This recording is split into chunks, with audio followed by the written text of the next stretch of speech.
Hey, hello. Thank you for joining me here today. So, do you worry of about what other people are going to think of you, and specifically, do you worry about upsetting other people?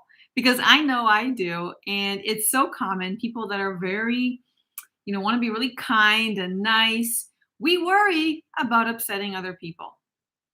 And I want to illustrate a couple of show with and a couple of stories how this happens, right? Sometimes we worry. Think of it maybe at work, right? Would you ever not go talk to somebody or knock at their office or come to their desk to ask for something, maybe ask for a favor, ask for a minute for them to clarify something because you did not want to disturb them, right? How often does that happen? I had actually a funny situation today. I was on my bike and I was cycling, actually not too fast. I was going slow, but I was on the sidewalk. It's very usually there's no one on the sidewalk, but I was coming to a turn, and the turn kind of went up afterwards. And because I was cautious, I knew that there could be somebody coming on the other side of that turn. And I didn't want to crash against them with my bike.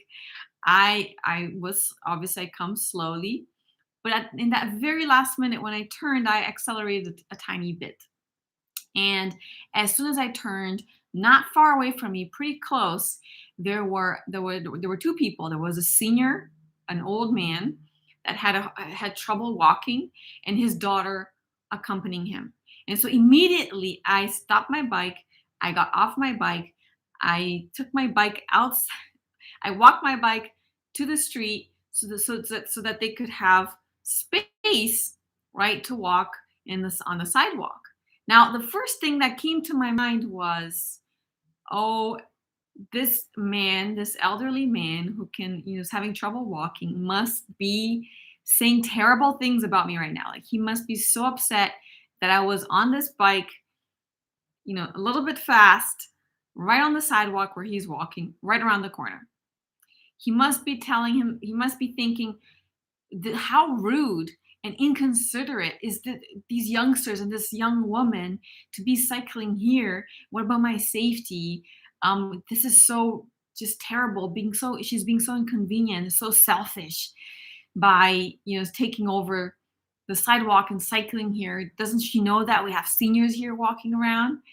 And yeah, I was pretty concerned that that was what this guy was thinking, that he was really upset at me. But then what happened is as soon as he crossed me and I was walking with my bike, he turned to me and he smiled and he said, "Oh, don't walk the bike with the bike. You have to get on the bike, right? And pedal with the bike. Don't walk the bike, pedal on the bike." But he said that almost in a joking way. And I realized in that exact moment that he was not upset at me at all. Like it didn't even go to his mind. He wasn't even thinking, "Oh, I'm upset at her," like because she was riding the bike on the sidewalk. He couldn't care less. He was excited. He got to talk to me, and that was like a little moment. And then the funny thing is that as soon as he said that, his daughter who was next to him felt disturbed. Like she was concerned that her dad was bothering me. And so she started to she was so apologetic. She's like, "Oh, I'm sorry for my dad. Like, he's just, he's trying to be funny, but it's not funny. And you're doing a great job. He's saying that you should be like cycling instead of walking your bike, but don't listen to him. It's really steep here. It's really hard. You're doing such a great job pedaling. Forget him. He's being silly. He doesn't know what he's saying." So she thought that the joke that her dad made to me was inconveniencing me somehow or bothering me when in fact it wasn't. I was afraid that I was bothering him. So it's so interesting that often we really overthink this. We overthink that we're bothering other people when in fact we are not at all, right? And things that sometimes we think is a disturbance isn't actually something that they want. Let me give you another example. I have this well, my parents, right, have a friend, and she was having heart issues, and so she needed a surgery, a heart surgery, a specific heart surgery, because she couldn't even go up and down stairs. She was getting tired really easily, and it got to a point where it was so bad that the doctor said you need surgery. Now, this is a doctor back in Brazil, and it wasn't a great. It was like a pretty average doctor. So here at home at the time, right, we had access to a really good doctor. So I told my parents to tell their friend that, hey, if you want a second opinion from a really good, amazing doctor, like one of the top doctors around this heart condition, just to get a sense of, should she go ahead with this or not, so that she can feel more confident about, because it's a risky thing to go in there and like, break apart your heart. It's not an easy thing. There's risk involved. And so we offered this.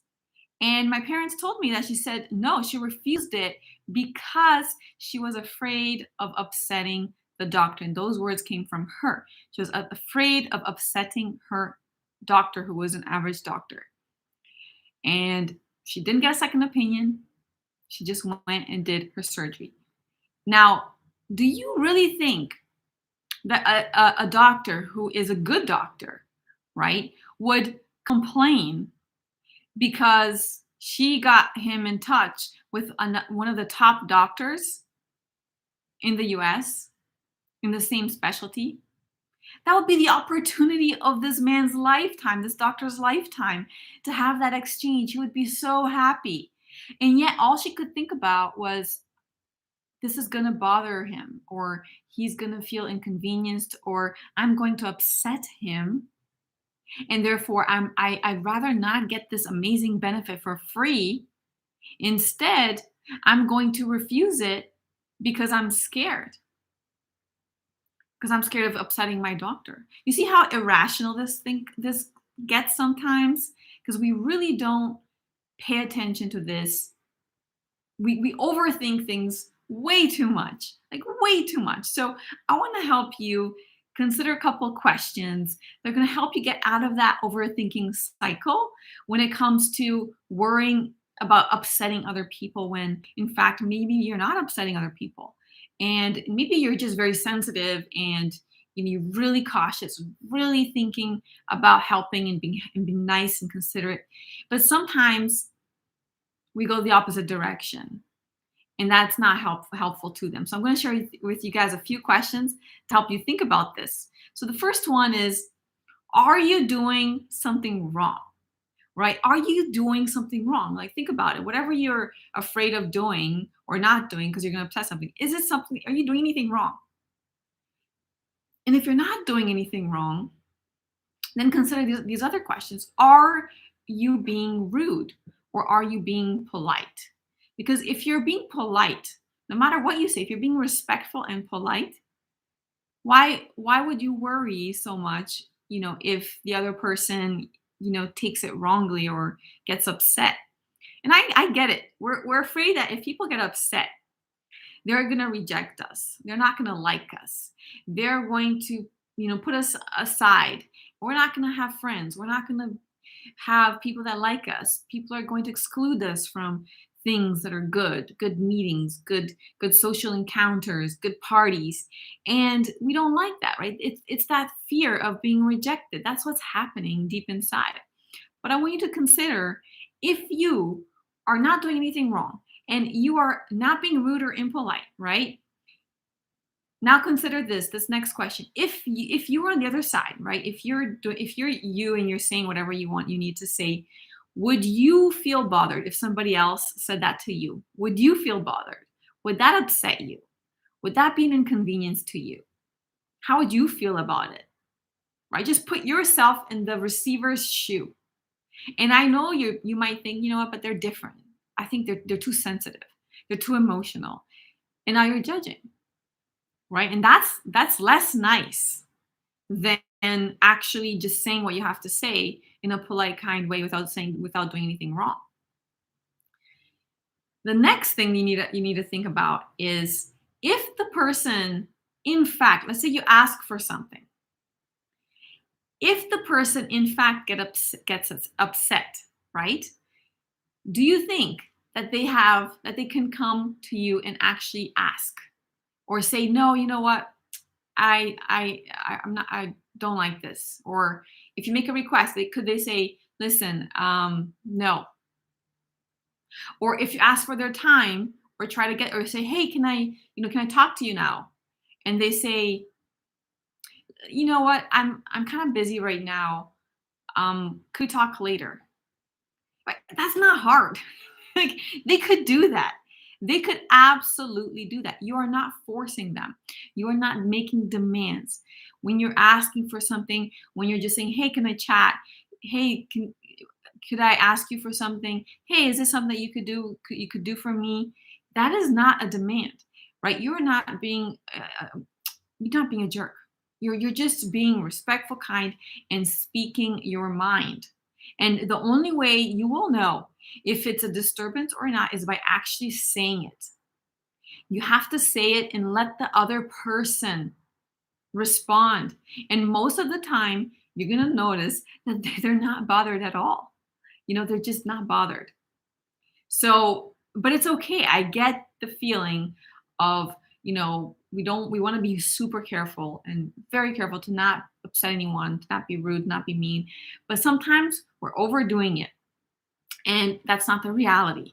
Another question you need to ask is, what would bother you, right? So maybe you do, let's say if somebody asks you to do something for a favor, and maybe that bothers you because maybe you don't feel comfortable saying no, right? Well, that's a whole different story.